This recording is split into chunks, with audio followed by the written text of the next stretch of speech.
Okay, welcome back to Weekly Everywhere. We looking into everything. Um, I wanted to name the case study lens here. Okay, I really wanted to name the case study lens here. This series uses the Diddy case as a case study to examine structural failures in the music industry. hmm Not to adjudicate allocations, right? So I wanted to make sure that I front loaded with that piece so you understood exactly where the case study lens is coming from. And with that being said, music contracts, right, don't just allocate labor, they restrict exits. And that's a very interesting and salient point to make and to observe, right? Multiple album deals without release obligations, artists shelved but not freed,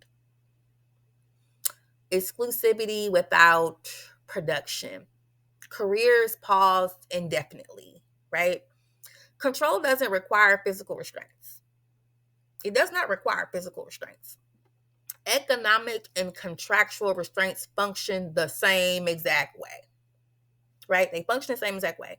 When leaving means debt, litigation, or career erasure, the contract becomes a containment and a tool, not an opportunity.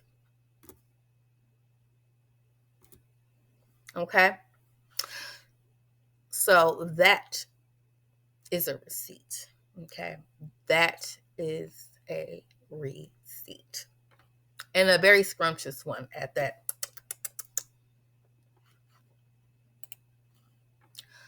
So stay tuned, and I will see you in the next video.